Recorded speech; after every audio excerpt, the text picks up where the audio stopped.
Joining me now is the governor of South Dakota, Kristi Noem. Kristi, thank you for joining us. Welcome. Oh, thank you, Rachel. I sure appreciate you having me on your show. Absolutely. So these blackouts that we're seeing, they're reminiscent of what we saw in the former Soviet Union and Cuba, in California last summer. Is this what we can expect in a, Joe Biden America that's pushing all these green energy policies? Well, listen, I've always been a supporter of diversified energy. I think it's critically important that we prioritize all forms of energy. Biden has specifically gone after coal and oil and gas, and I think that's dangerous. We should be supporting energy that's generated here in the United States, so we rely on our own sources, but also we don't put all of our eggs in one basket. We make sure it is diversified so we don't have the situation that we've got today in so many different states. I'm a supporter of wind energy, but it's not consistent, and that's why you're always going to need other forms of electricity to support the system and the grid so that families can make sure they can keep their houses warm. Absolutely.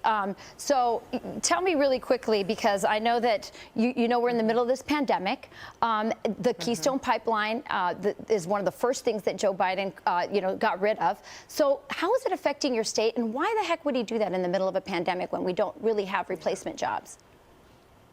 Well, it was interesting because the pipeline was being built through the state of South Dakota.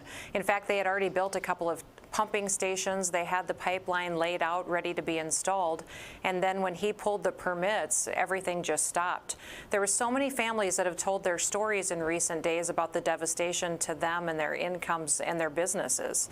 We had restaurants and motels and gas stations that had expanded, getting ready for the workers that were going to be here for the next several years building the pipeline. They were excited about the opportunities to get the property taxes in these local small schools from the pipeline. It was always going to be a source of revenue that would help them keep their roads fixed, keep commerce going, and make sure that their teachers could be well paid in a lot of these remote areas where economic development is a little challenging. So in overnight, their whole plan for the future was just gone. And I think for a lot of families in the state of South Dakota, it was devastating. For me in particular, I see all sides of it as well. It was a critical piece of infrastructure that gave us energy in this country and made sure that we were going to be able to deliver it efficiently and safely and protect the environment. Listen, this pipeline was safer for the environment than how we're moving this oil today. It was safer for people, truck line, and it was going to bring down the cost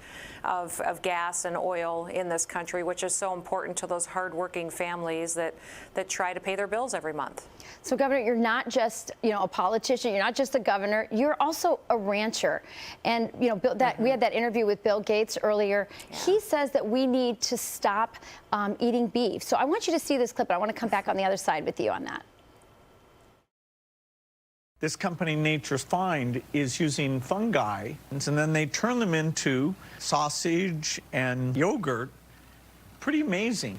When you say fungi, do you mean like a mushroom or a microbe? It's a microbe.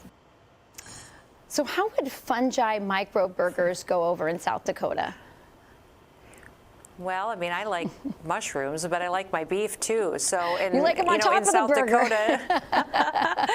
Dakota, the cattle industry is incredibly important to our state, of course. But here's the situation: is that he talks a lot about carbon emissions out of cattle, but he doesn't take into account the carbon emissions and the inefficiencies in generating food like that, and how expensive that food would be for the average everyday family. So, beef and protein's incredibly important. It's also important that a family can go to the grocery store and afford the food that they need to put on their table to take care of their kids. And that's the balance that I don't think Bill Gates understands, is that for me, food policy's always been national security policy.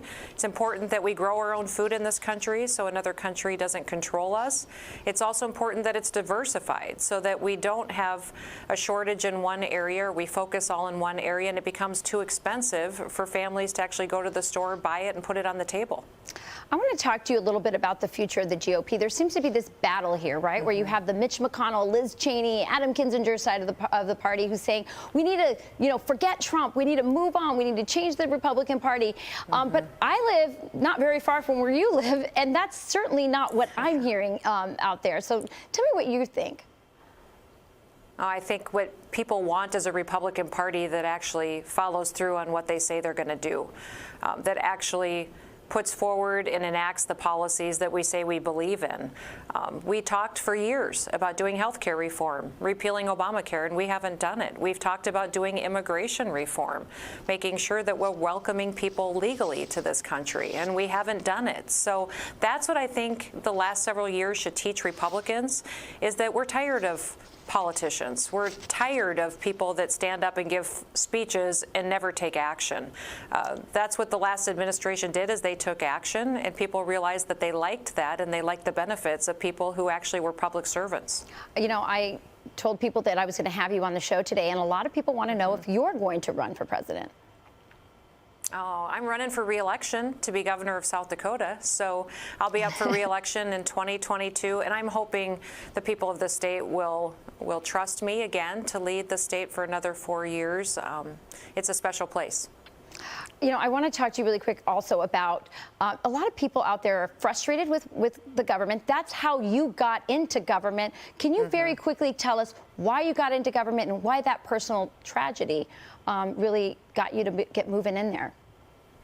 Yeah.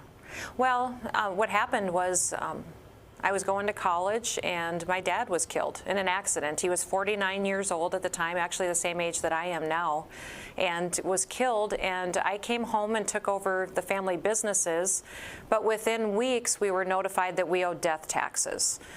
And we owed the federal government a bunch of money because we had a tragedy in our family. So it made me mad.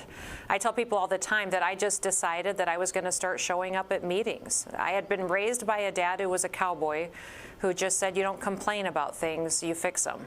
And I realized I needed to start showing up, and if I wanted different laws, different policies, that I needed to be there and be a business person, a mom, someone who actually gave my perspective. If there's one thing that I've learned since I've been in public office, is that you get better bills, you get better laws, you get better policies when you have a diversity of opinions around the table.